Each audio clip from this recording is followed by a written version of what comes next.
Good morning, friends. That first scene that you see, that's sunrise over Salt Island.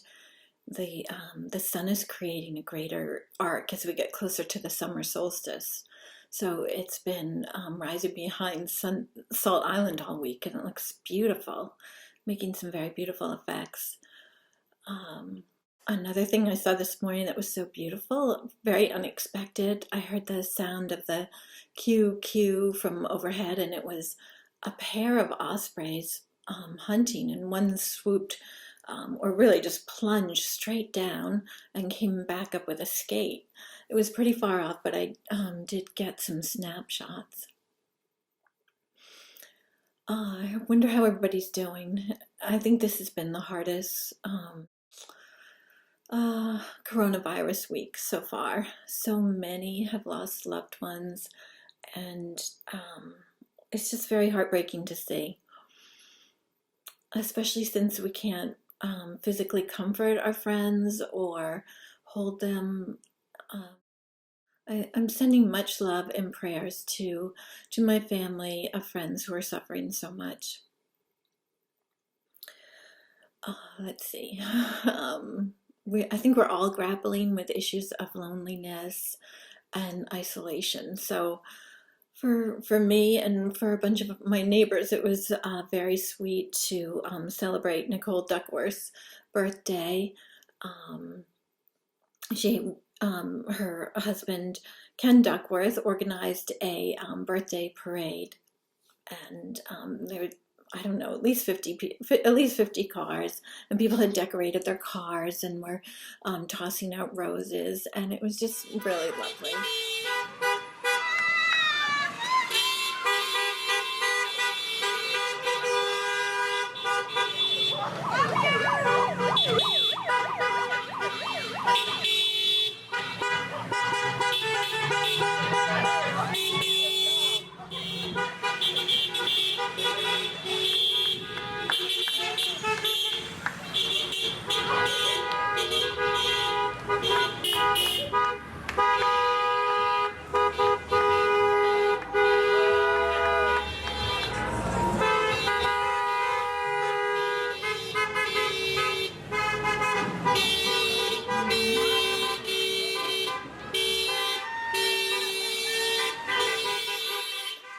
There's so much beautiful wildlife happening all around us right now, despite the fact that we've been having a very cold, wet spring. Um, I want to talk about that, but first I want to talk about all the good food stuff happening with our local restaurants, trying to keep it together. But oh wait, before I forget, I want to just remind everybody to put your hummingbird feeders out now. If you want to attract hummingbirds to your garden, now is the best time to put them out because they're going to be nesting, and they're very weary when they first arrive from their long migrations from this coming up from the south, and they need the fortification. And there's not that many things blooming right now that are rich with nectar. So put your hummingbird feeders out now. If you even if you have some red tulips coming up in your garden, you can place the hummingbird feeder over the red tulips. That will help them to see the feeders. And always the formula for the sugar water is 4 parts water to 1 part sugar, and never substitute honey or red dye or add red dye.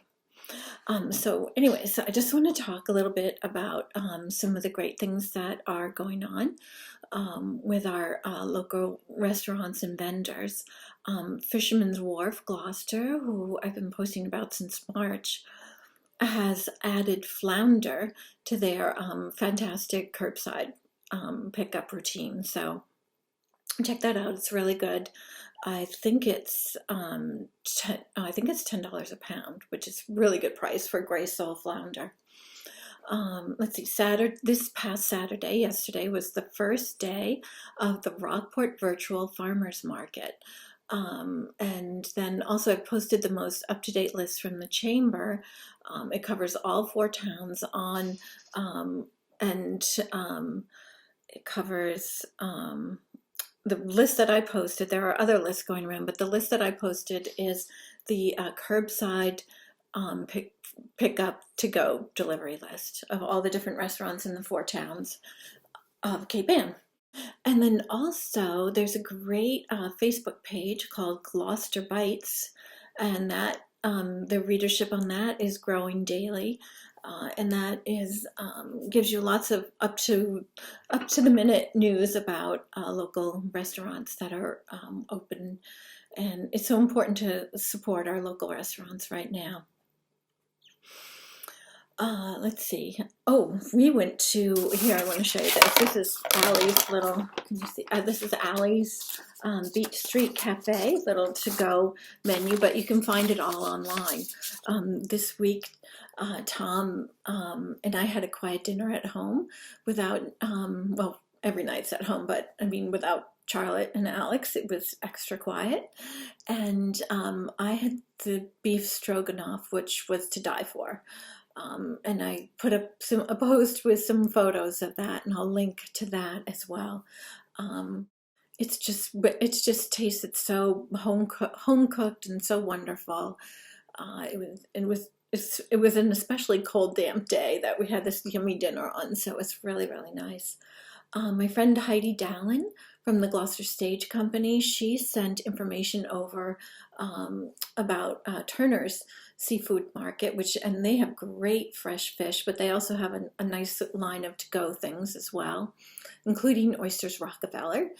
And then my friends Bianca Giacalone and her mom Melissa Tarr, they're working super hard at vintage Castaways Vintage Café, and you can see their delicious menu of to-go things online as well. Bianca's also delivering fresh fruit and vegetables. And she sent a wonderful, simple recipe for naan bread, which I'm really excited to try this week with a curry dish or something yummy like that. I think all our local restaurants are doing an outstanding job providing delicious food, and I think it's really important that we support them. Let's see, what else? For Earth Day, I posted a bunch of posts. One was a new short on monarch butterflies mating. That's an excerpt from my film, and I'm excited to share that. Also a little clip of some piping plovers waking up after nestling under mom and dad. And I posted that because there's some visible garbage right there in the shot, and it's just, it's just very sad to see so much garbage left behind when people are using the beach. There has hardly been any garbage on the beach because, the only time the beach is really very busy is on the weekends, and people are trying really hard to practice social distancing. I notice when you see people on the beach, it's usually like little clumps of families walking along, which is really sweet to see. Let's see, what else? There's some more good news. The folks at Project SNOWStorm shared my A Snowy Owl Comes to Cape Ann video, which was very exciting. And then, okay, so now I want to talk about the wildlife that's happening right now. Early in the week, while I was out walking, I encountered a beautiful male turkey strutting his stuff. And there weren't any hens around. I think it was a little turkey bromance going on. And I'm going to put a link up to something I wrote a while ago about the relationship male turkeys have with other male turkeys. But what made it so especially beautiful was that his feathers were backlit in the morning sun.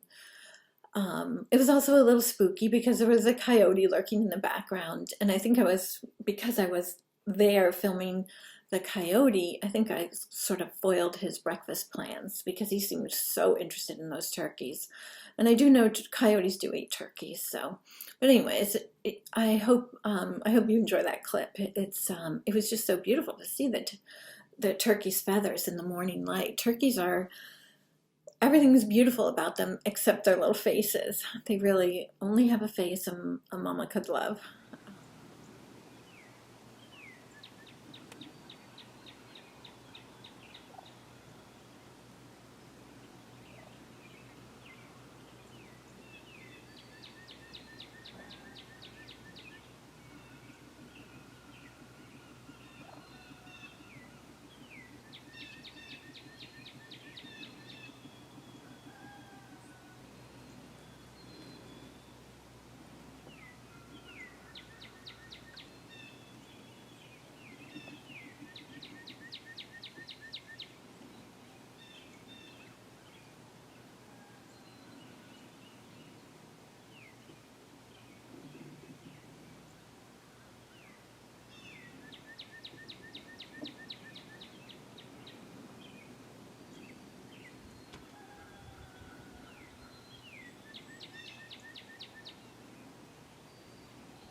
Okay, friends. So, this week I'm making a batch of cookies for family and friends. It's the only thing I can think of to do that will hopefully make everybody feel a little bit better. I'm going to post my almond biscotti recipe. I've been making that recipe my whole adult life. Usually I make it around Christmas time, but I also usually make it at this time of year because it's my father-in-law's favorite and he's turning 95 this year. We were planning on a family trip to Ohio in May to celebrate, but of course that's not happening right now. But let me know what you're cooking right now during this coronavirus time. And also, I'm thinking about changing the name of the show to Finding Hope. Please write and let me know if there's a topic you'd like to share. It can be anything, good news or about finding hope. Thank you so much for watching and take care. Bye.